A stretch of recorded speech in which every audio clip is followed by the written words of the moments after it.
Hello guys, আসসালামু আলাইকুম। কি অবস্থা সবার, কেমন আছেন সবাই? তো এখন বাজে রাত 11টার মতো আর আমি আর আমার খালাতো ভাই বের হচ্ছি রাস্তায় রিক্সা দেখার জন্য, কারণ এখন আমি আছি আমার মামার বাসায় আর আমাকে এখন আমাদের বাসায় যেতে হবে, কারণ আমরা কালকে প্রাইভেট থেকে পিকনিকে যাব। আমরা প্রায় 10 মিনিট ধরে হাঁটতেছি কিন্তু আমরা কোনো রিক্সাই পাচ্ছি না। আর তার মধ্যেও আছে আরেকটা সমস্যাটা হচ্ছে যে বৃষ্টি পড়তেছে, আর কালকেও যদি বৃষ্টি পড়ে তাহলে আমাদের পিকনিকটাই বাতিল হয়ে যাবে। আর এখন আমাকে আমার মামার বাসায় থাকতে হবে, কারণ রাস্তায় আমি কোনো রিক্সারই দেখা পাচ্ছি না। তো এখন দেখি কালকে কি হয়।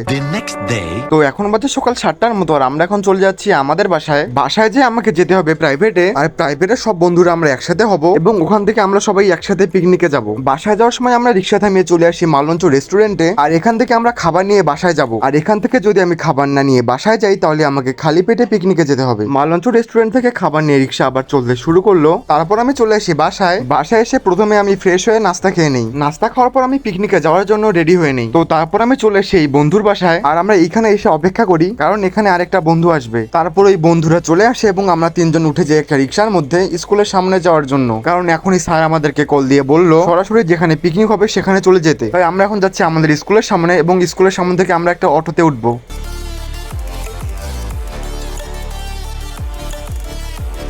তো তারপর আমরা উঠে যাই একটা অটোর মধ্যে এবং আমাদের গন্তব্যের উদ্দেশ্যে যাত্রা শুরু করে দেই। আর আমরা কোথায় পিকনিকে যাচ্ছি সেটা তো আপনাদেরকে এখনো বলিই নাই। আমরা পিকনিকে যাচ্ছি নাসনিয়ার বিল, যেটাকে অনেকে জোড়াদিঘি বলে থাকে।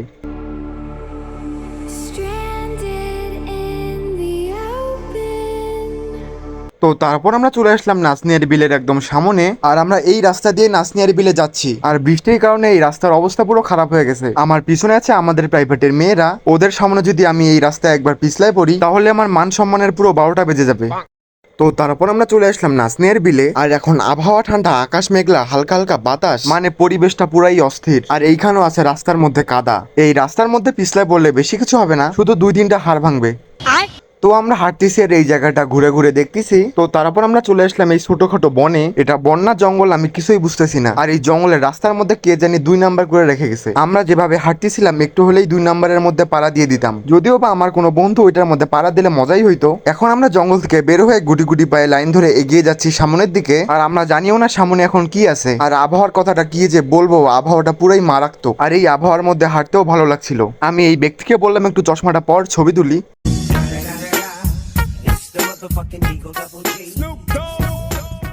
তারপর আমি ওকে বললাম এই গর্তটা একটু লাফ দে, মানে ও যে একটা লাফ দিল।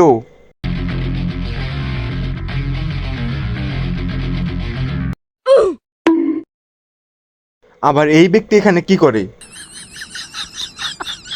তো তারপর স্যার আমাদেরকে বললো যে আমরা এখন তাজহাটে যাব, আর আমাদের সবার মনটা তো পুরো খুশি হয়ে গেল। এখন আমরা যাচ্ছি রাস্তার মধ্যে, কারণ রাস্তা থেকে আমরা অটোতে চড়বো। তো তারপর আমরা উঠলাম একটা অটোতে। আমি তাজহাট গিয়েছিলাম প্রায় 3 থেকে 4 বছর আগে, তখন তো তাজহাটটা সুন্দরই ছিল। এখন যে দেখতে হবে যে তাজহাটের অবস্থাটা কেমন। নাসনিয়ার বিল থেকে তাজহাটে যাওয়ার সময় আমাদের অটো ভাড়া নিয়েছিল 80 টাকা। তো তারপর আমরা চলে আসলাম তাজহাটের মধ্যে। আর তাজহাটে হয়েছে আরো একটা কাহিনী। তাজহাটে স্টুডেন্টদের ভিতরে ঢুকতে টাকা লাগে 10 টাকা, আর অন্যান্য মানুষের ভিতরে ঢুকতে 30 টাকা লাগে। আমরা তো পুরো খুশি হয়ে গেলাম যে আমরা 10 টাকা দিয়ে টিকিট কেটে ভিতরে ঢুকবো। তো 10 টাকা দিয়ে টিকিট কাটার সময় লোকগুলো বললো যে আইডি কার্ড লাগবে, কিন্তু আমরা তো আইডি কার্ড আনি নাই, তাই আমাদের 30 টাকা দিয়ে টিকিট কেটে ভিতরে ঢুকতে হলো। তাজহাটটা দেখতে সুন্দর, এখানে বিভিন্ন গাছ বিভিন্ন ধরনের ডিজাইনে কেটে রাখা হয়েছে। আর সামনে হলো তাজহাট জাদুঘর। এই জায়গায় বন্ধুদের ছবি তুলতে তুলতে আমার হাতের ব্যথা উঠে গিয়েছে। তো তারপর স্যার বিরিয়ানি আর মোজো আনলো, আর আমরা আসলাম গেটের সামনে স্যারকে সাহায্য করার জন্য। কিন্তু স্যার তো আমাদের সাহায্য করতে ডাকে নাই, মানে আমরা আর কি মানুষদেরকে সাহায্য করতে চাই কিন্তু কেউ আমাদের সাহায্য নেয় না, সেটা আলাদা বিষয়। আর আমরা এই মোজোর প্যাকেটটা যখনই হাতে নিলাম তখনই মোজোর প্যাকেটটা ছিঁড়ে গেল,